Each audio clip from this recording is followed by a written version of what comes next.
Tuna kila sababu ya kumshukuru Mungu tena kwa kutuamsha tukiwa wazima. Ni kwa neema ya Mungu tumeamka tena tukiwa wazima. Kwa rehema zake na fadhili zake katupa kuwa tena wazima. Hebu tukaweze kuangalia neno ambalo tutaweza kusimama nalo siku ya leo. Maana hakika ni siku nyingine njema ambayo Mungu ametupa kibali na neema tena ya kuwa kama tulivyo. Tutaangalia neno la Mungu kwa ufupi ambalo ndilo tutasimama nalo siku hii ya leo katika kitabu kile cha Mathayo sura ile ya 10 kuanzia mstari ule wa 37. Apendaye baba au mama kuliko mimi hanistahili, wala apendaye mwana au binti kuliko mimi hanistahili, wala mtu asiyechukua msalaba wake akanifuata hanistahili. Mwenye kuiona nafsi yake ataipoteza, naye mwenye kuipoteza nafsi yake kwa ajili yangu ataiona. Bwana Yesu asifiwe. Ni neno la Mungu hilo ambalo tunakumbushana tena asubuhi ya leo. Haya ni maneno ya Yesu mwenyewe aliweza kuyasema wakati bado yuko na wanafunzi wake. Alikuwa ameongea maneno haya, na maneno haya kwa namna fulani unaweza ukayaona ni maneno ambayo ni yana ugumu wake. Bwana Yesu asifiwe. Lakini ndivyo sura halisi ilivyo. Mtu wa Mungu ya kupasa uliishi neno, uliishi hili neno.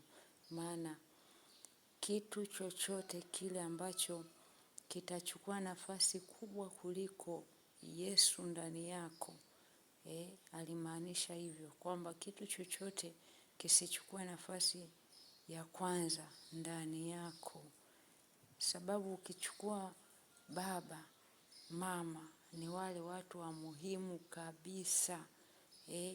Yani ni wale watu ambao wako kwenye umuhimu mkubwa katika maisha yako, lakini akatolea mfano hapo hapo kwamba pamoja na umuhimu wao mkubwa kabisa, lakini bado wasichukue nafasi ya kwanza. Akimaanisha nini? Kuna wakati mwingine, kuna mambo ambayo watataka uyafanye wewe, lakini yako kinyume na neno la Mungu. Kwa mfano, wanakuambia kwamba uachane na wokovu, uache wokovu. Ni kweli ni baba yako, ni mama yako, lakini kwa ushauri huo au kwa hayo ambao wanataka uweze kuyafanya, itakuwa ni ngumu, kutokana na kwamba Yesu peke yake ndiye anayeweza kutuingiza mbinguni, kwa sababu yeye ndiye njia na kweli na uzima. Mtu hawezi akaingia mbinguni pasipokuwa na Yesu. Kwa hiyo ni kweli yanasemwa na baba au yanasemwa na mama, lakini itakulazimu kuenda kinyume na hayo, kutokana na kwamba Yesu ndiye anayetakiwa awe namba moja. Bwana Yesu asifiwe. Lakini yote katika yote, anafika mahali anasema kwa habari ya mwana au binti. Mwana au binti, yani mtoto wako wa kiume, wa kike, naye ukimpenda kuliko Yesu, bado humstahili Yesu. Sawa. Lakini anasema wala mtu asiyechukua msalaba wake akanifuata hanistahili.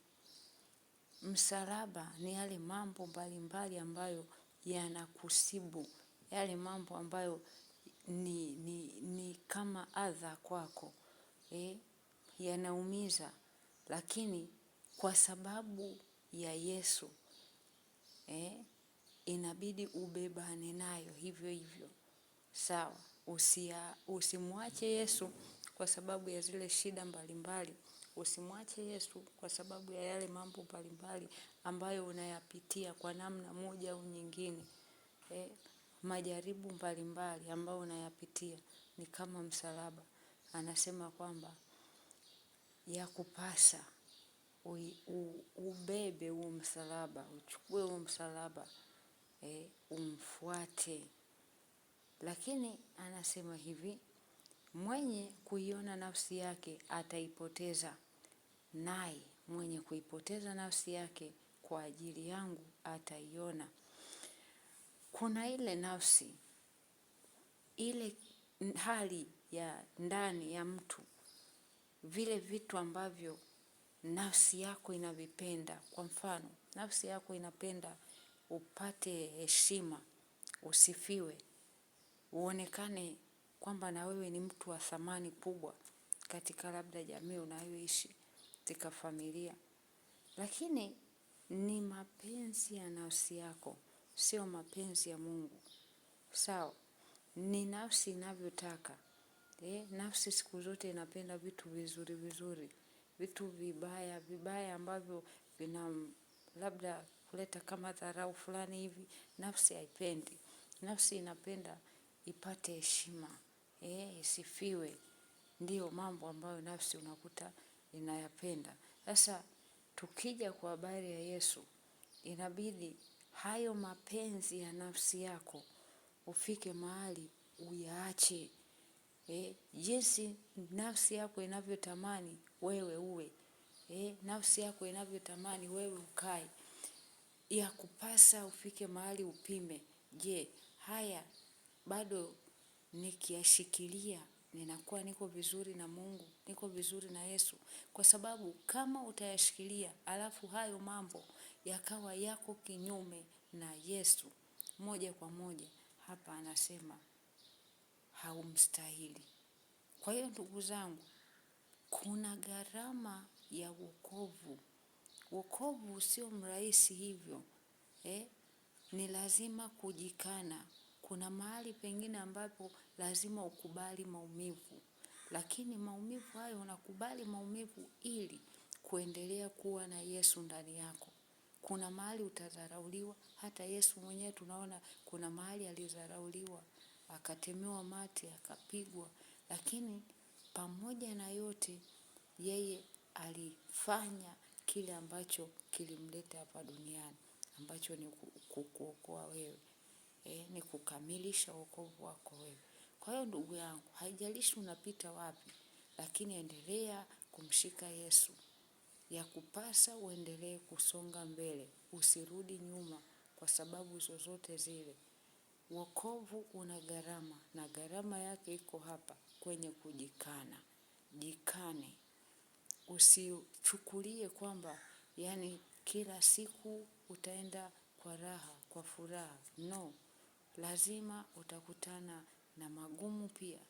Utakutana na kukataliwa, utakutana na kudhiliwa na kushushwa, utakutana wakati mwingine na mambo ambayo wewe mwenyewe huyapendi.